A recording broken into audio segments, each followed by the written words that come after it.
expect him on the honor system to show up to get an ankle monitor? Well, he can't abide by the law. That's why he went to prison. What makes you think he's going to abide by rules, period? He's not. And he didn't.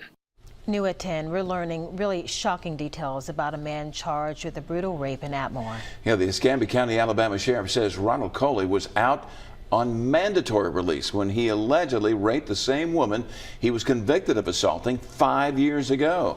Our Shelby Myers now joining us in studio with the details on this one for us tonight. And Shelby, the sheriff is frustrated that he was allowed to get out early. Yeah, extremely frustrated, Lenise and Byron. Escambia County Sheriff Heath Jackson tells me Ronald Coley had been out of prison for just 12 days before brutally attacking the same woman he admitted to assaulting in 2018.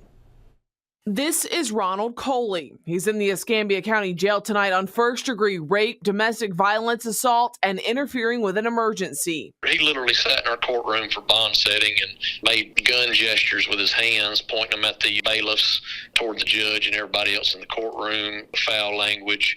And just has actually no remorse for anything. Atmore police say on April 11th, Coley brutally beat and raped a woman he's known. Police say he broke 3 of her ribs, bruised her face and arms while dragging her to a wooded area to sexually assault her. And when she tried to call 911, police say he threw her phone into the woods. According to court documents, the victim is the same woman Coley admitted to assaulting in 2018. After going in and out of jail, then prison, and ultimately having his probation revoked multiple times for drug and gun charges, Coley was released earlier this month due to the state's mandatory release law. The prison's trying to empty out their population, but what they're doing is they're dumping it back into communities that we're attempting to clean up. The law allows inmates who are just months away from finishing their sentence to be released early under supervision. But the problem, Escambia County Sheriff Heath Jackson tells me,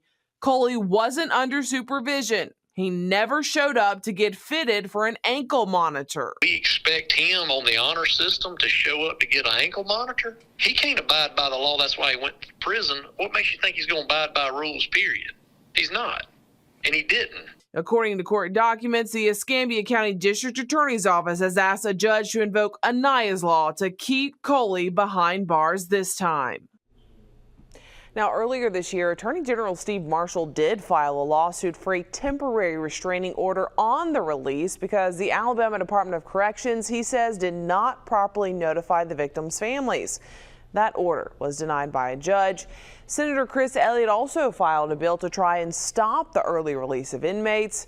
Currently, under the law, ADOC is releasing inmates twice a month for the foreseeable future.